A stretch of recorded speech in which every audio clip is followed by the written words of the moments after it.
జనాల మీద వీళ్ళు ప్రయోగాలు చేస్తున్నారు, జనాల మీద ప్రయోగాలు చేస్తున్నారు. అవన్నీ కాదు సార్. ఒక మనిషి వచ్చినప్పుడు నీకేం తెలియకుంటే మా వల్ల కాదు పైకి తీసుకోపని ఒప్పుకుంటాం మేము, కాదన్నట్లు. నువ్వు వచ్చిన మనిషికి ఏ ట్రీట్మెంట్ చేస్తున్నావు, అది ఏం చేసినావు, దేని గురించి చేసినావు సార్? హాస్పిటల్కి బయటకు వచ్చినాక అప్పుడేం తగ్గింది సార్?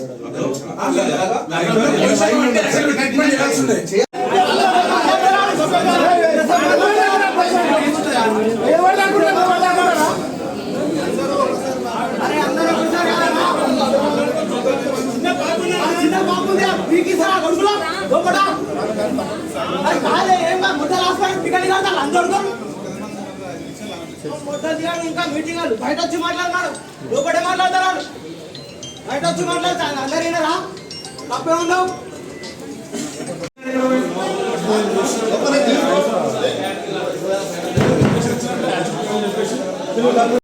వచ్చిందనే నేను బయటకు వచ్చిందనే పెద్ద అయిపోయినా చేస్తున్నా బయటనే చెప్పిండు. నేను వచ్చేసరికి అప్పటికి లోపల అందరూ ఉండిస్తుంది. నాకు కూడా అయితే లేదు భయ్, వేరే హాస్పిటల్ చెప్పాలి సెకండ్ లోనే వాడు అట్సాడు ఎవడా హాస్పిటల్ గంట సేపట్లో పడిపోతాడు. కొన్ని రేర్ సిచ్యువేషన్స్ రాత్రి మొత్తం ఉంచుకునేది మేము వద్దంటలేము, డిశ్చార్జ్ చేసేది లేకుంటే మీరు మళ్ళీ డిశ్చార్జ్ చేసి రాత్రి ఉంచుకునేది ఉండే, ఫీజు కడుతుండే మేము. ఇది నెగటివ్ ఉంది అని చెప్పాడు. నెగిటివ్ ఉన్నది, ఉంచుకునేది ఉండే, మళ్ళీ 2 గంటలు ఉండు అయి నువ్వు ఏమో వద్దంటున్నమాట, ఉంచుకునేది ఉండే. మీ ఫీజు అయితే మేము కట్టకుండా పోకుండా కదా సార్.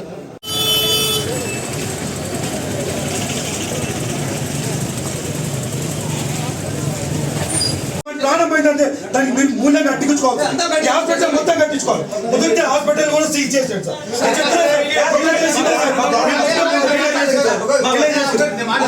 మీకు ఏం జరిగింది, మీకు ఏం జరిగింది కంప్లైంట్ రాసి యాక్షన్